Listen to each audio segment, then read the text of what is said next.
un crochet 0,5, un crochet très très très très fin. Le but, ça va être de s'accrocher ici. Il va falloir que je retire cette épingle. J'ai réussi à mettre le crochet. Et maintenant, les fuseaux. Voilà.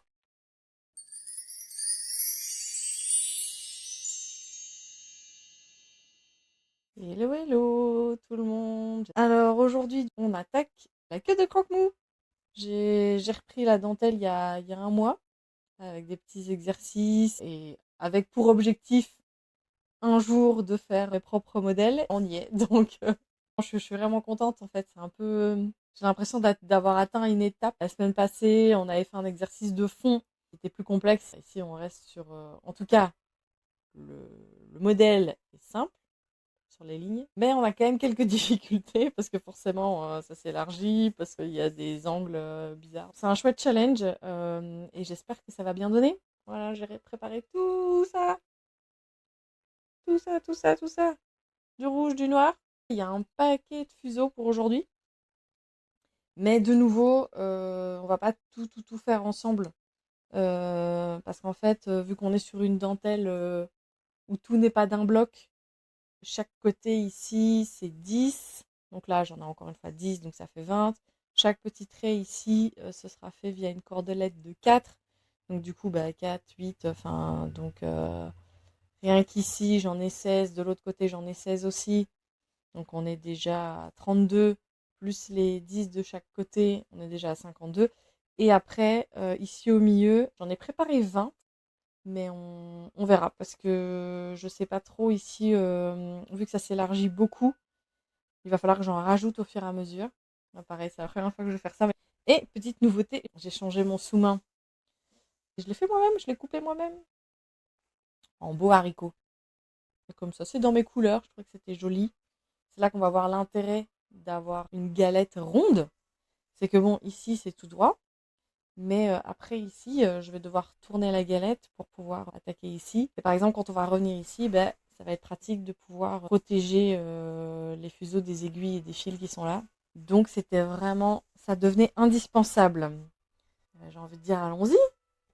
Première épingle. Et alors, si vous avez l'impression d'y voir moins que d'habitude, c'est aussi parce que le fil est beaucoup plus fin. Donc bref, plein de nouveautés sur ce live. Plus tard, quand je zoomerai, vous y verrez mieux que moi. En plus, le fil est un fil sombre. C'est très difficile de voir ce que je fais. En fait, cette partie-ci, jusqu'à à peu près ici, cette partie-là, je l'ai déjà faite à 3 reprises pour un peu tester. Après, ça va être du freestyle. Ça commence à se dessiner, hein.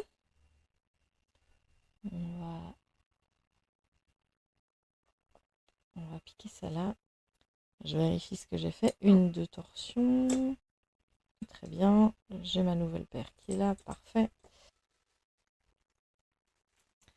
L'idée, c'est d'avoir comme un grand marque-page. Là, on est sur à peu près 18 cm. Pour vous donner une idée, ça, c'est ma main à côté. Voilà. On est sur un motif assez simple, donc ça devrait aller. Mais voilà, il y a quand même quelques difficultés. Déjà, rien que de le dessiner, ça m'a pris pas mal de temps. Et puis oui, j'ai fait quelques recherches pour les parties techniques, comme les virages ici. Et ici, on en est sur la partie où j'ajoute les paires de fuseaux au fur et à mesure pour élargir. La partie où je vais peut-être beaucoup faire et défaire. Parce qu'il faut que je trouve le bon nombre de torsions, le bon moment pour ajouter des paires, pas trop tôt mais pas trop tard non plus. Donc je vais avancer et puis on verra bien. J'ai aucune idée de combien de fuseaux je vais avoir besoin. Pour l'instant, pour cette partie-là, j'en ai préparé 20. Alors vous me voyez à chaque fin de ligne tirer sur les fuseaux. C'est pour qu'ils se mettent bien. Pour bien l'étendre. Allez, on rajoute une paire, on verra bien. Est-ce que ça se met bien ou pas là? En fait, j'ai juste à les poser par-dessus. Je mets une épingle là au milieu. Et puis, dès le passage de ce qu'on appelle les meneurs, donc c'est la paire qui fait des allers-retours et qui fait le tissage. En fait, la nouvelle paire se retrouve accrochée. Et hop, on a ajouté une paire. Voilà, et donc là, si je retire l'épingle, je tire un petit peu sur les fils. Voilà, ils viennent se mettre en place. Alors, de près, le motif, ça donne ça. Tout ça a débuté il y a 2 semaines, parce que je faisais un exercice qui ressemble à ceci. Et donc, j'expliquais qu'en soi, pour les débutants, en fait, on prend ce modèle-là et on lui donne une forme.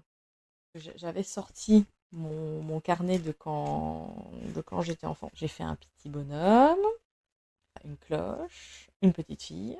Puis je lance ça en live en me disant: «Ah tiens, ça pourrait être rigolo, je pourrais faire, la forme d'un Pokémon» et puis bon, je lançais ça comme ça en blague et je me suis chauffée et voilà.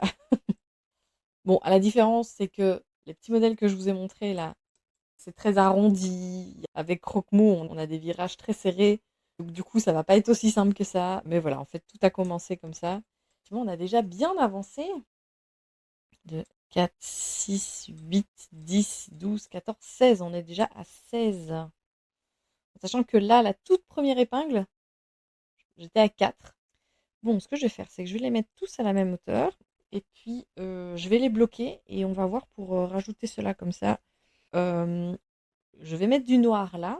Et alors, je sais que Croque-Mou, c'est l'aileron rouge à droite. Mais en dentelle, on travaille sur l'envers. Une fois que ce sera fini, on va tourner le travail. Du coup, l'aileron rouge se trouvera à gauche. Non, à droite justement. On va bloquer ça par là. Et là, la magie, c'est que ça tourne. Un crochet 0,5. Un crochet très très très très fin. Le but, ça va être de s'accrocher ici. C'est pas la taille qui compte. Effectivement, c'est la manière de s'en servir. Mais vais-je savoir m'en servir? Là est toute la question. Ça va être ma première fois avec le petit crochet. Il va falloir que je retire cette épingle. Ouf, aïe. J'ai réussi à mettre le crochet. Et maintenant, les fuseaux. Voilà. On attrape la boucle. Et maintenant, on va passer un fuseau dedans. J'aurais peut-être dû les rallonger. Voilà. Le premier est passé. J'ai vu sur une vidéo qu'il fallait faire une petite boucle. Voilà. On y est. Ma deuxième paire est passée. C'est vraiment tout minutieux, quoi. Et dites-vous que c'est même pas encore le fil le plus fin. Yes. Oula. J'ai fait une bêtise, je dois tout défaire. Le fil qui fait le zigzag, on appelle ça la paire de meneurs. Et les autres paires, on les appelle les passives. Donc celles-ci, ce sont les passives, et donc ça, c'est le meneur. Et donc effectivement, c'est cette paire-ci qui fait droite-gauche, droite-gauche. Le meneur et pas la meneuse. Mais oui, en fait, c'est les passives. C'est les paires passives. Oui, j'avais même pas remarqué que c'était genré comme ça. Je les ai toujours entendus appeler comme ça, du coup, je me suis jamais posé la question. Je suis arrivée au point du pivot et je pense que je vais devoir reprendre mes notes 5 minutes parce que je me souviens plus exactement comment on a dit qu'on faisait. Et c'est bon, j'ai retrouvé mes esprits, donc effectivement, ici, je n'aurais pas dû faire ce passage-là.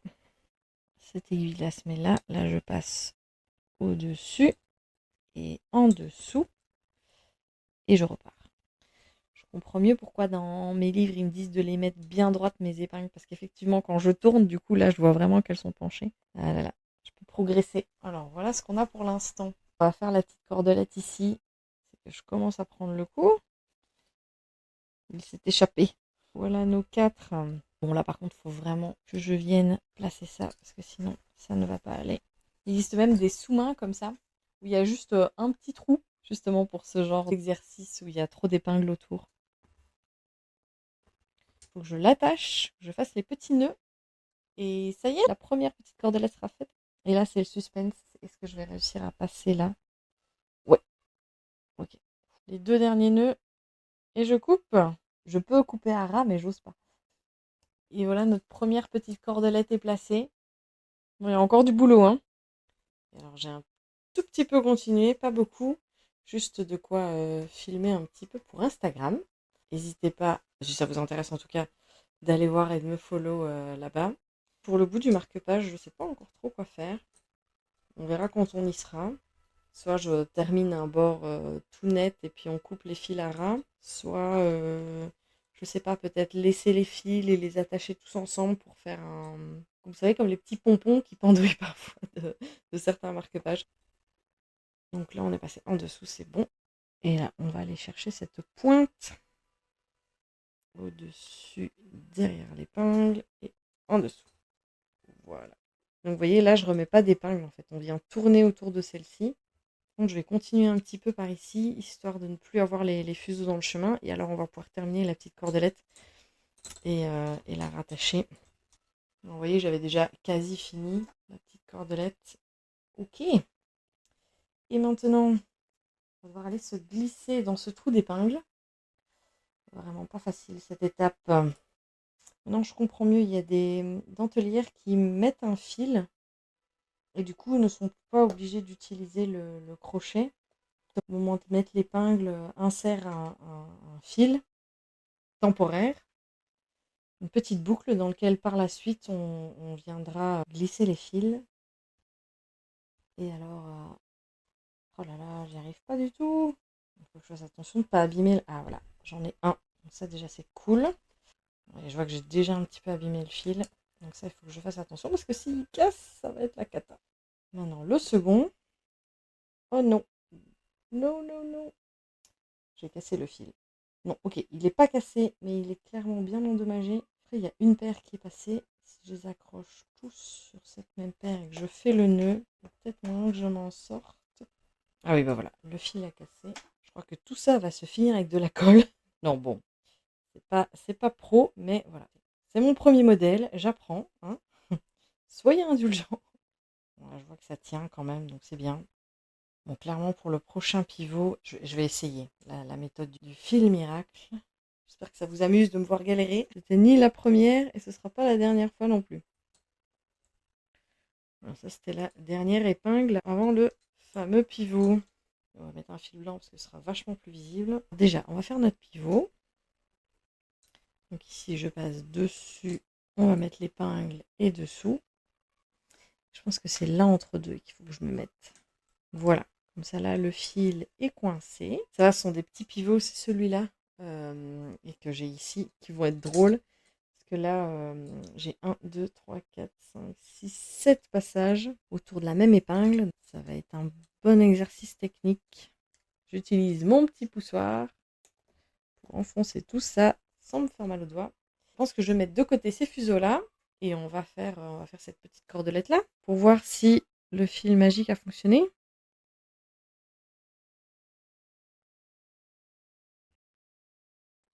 Oui, du premier coup. J'ai beaucoup plus galéré de l'autre côté. Encore un tout petit peu. Ok. Et maintenant, on va voir si le fil magique a fonctionné. Allez, souhaitez-moi bonne chance. En plus, je suis obligée de passer les deux d'un coup en plus. Oui, yes, on y est, cool. Maintenant, les petits nœuds et on coupe. Et là, le pivot. Et on va placer ce fameux fil. Ici, c'est vraiment le passage compliqué. Eh ben, ça donne pas mal, hein, moi je trouve. Dessus, dessous. Je suis contente, ça rend bien. C'est pas facile le virage à gérer, mais ça rend bien. Je savais vraiment pas combien de temps ça allait me tenir. Est-ce que ça allait me tenir Bon, un live, ça, je me doutais bien que ça allait prendre bien plus de temps que ça. Mais je savais pas si ça allait me prendre 3 lives, 2, 3, 5. C'est sûr que la dentelle, ça demande du temps. Je pense que on va s'arrêter là et on va faire la dernière petite cordelette et voir si mon fil magique a de nouveau bien marché. Oula, je fais des bêtises en l'occurrence. J'ai un peu trop déroulé à droite. Il y a très peu de fils. J'en ai pas mis beaucoup pour pas gaspiller, mais j'ai un peu trop déroulé du côté droit. C'est défait. Ici, le crochet, ça marche nickel. C'est juste de l'autre côté, il y a tellement de fils que je galère. Et go pour la dernière petite cordelette. C'est hyper facile, en fait, c'est toujours ces deux-là qui, en même temps, passent sur leur voisine. Donc là, on est passé de gauche à droite, puis là, de droite à gauche au milieu, et on tire, et on recommence. Gauche à droite à gauche, on tire. Notre fameux fil magique, alors j'espère qu'il va fonctionner, parce que s'il ne fonctionne pas, je ne sais pas comment je passe là. Il y a tellement de fils. Donc on va passer une boucle dans la boucle. On va tirer et espérer que ça passe. Oh là là là là. Oui. Ok, bon, le fil miracle, je valide. Maintenant, on serre. C'est que je dois tirer sur le fil, mais en même temps pas trop, parce qu'il faut pas le casser. Ah, je crois que je me suis jinx en le disant. Je sais pas où il est en plus. Bon, j'en ai cassé un. Je sais pas où il est. Ok, on va faire les nœuds. Ouais, ça a réussi, mais du coup à moitié, vu qu'il y en a un qui a cassé. Mais c'est-à-dire que je pense pas que je suis censée passer des fils au niveau d'un pivot. Mais là, au niveau du motif, c'est ce qui était le plus logique. Mais c'est vrai que c'est pas un endroit facile pour passer des fils, quoi. Je mettrai un petit peu de colle, hein. Et puis on espère qu'il ne ressortira jamais. Bon, en même temps, il est coincé partout, tous les nœuds, donc normalement, c'est bon. Et ici, par contre, voilà, je vous laisse admirer le travail. Et puis hop, je vais cacher tout ça parce que sinon là, les aiguilles vont se mettre dans les fils et ça va m'embêter. Et donc, on est de nouveau sur un pivot ici. Il va falloir que je passe 1, 2, 3 fois autour de la même aiguille. Au-dessus, je mets l'épingle et en dessous. Il reste 2 centimètres. On va finir, hein. On va pas s'arrêter là-dessus. Le pire, c'est que je dis ça, mais je viens de me rappeler qu'il y a une petite technique aussi pour les rattacher au bout. Alors, je me souviens de ça aussi. Ou au pire, j'arrête juste avant de les attacher et je les attache hors stream. Comme ça, vous ne me voyez pas galérer. Je viens de lire ton message, Andos. Tu veux me voir galérer? Tu es ce genre de sadique? Ouais, pour la partie technique pour apprendre. Mais ouais, c'est ça. On va voir, on va voir. Faut que je fasse attention à ne pas abîmer mon fil. C'est ce que je suis déjà en train de faire. Je suis en train de me dire, où est-ce que j'ai mis ce fil blanc tout à l'heure? Ce fil-là est en place. On va faire passer celui-là. Yes. Donc celle-là est attachée. Ces 6-là doivent être sur cette épingle-là. Mais avant ça, on va mettre celle-là sur cette épingle-là. Je pourrais déjà le couper. Voilà. Il nous reste cela. Il faut que je remette mon épingle là parce que je suis en train de déformer un petit peu le bout de la queue. Et maintenant, on fait des nœuds. On a fini le premier aileron. Oui! J'espère que je vous reverrai la semaine prochaine pour l'aileron rouge. Non, c'est cool, je suis vraiment contente. J'espère que ça vous a plu, j'espère que vous êtes amusés à me voir galérer. Je vous fais des bisous à tous et j'espère à la semaine prochaine. Ciao, ciao!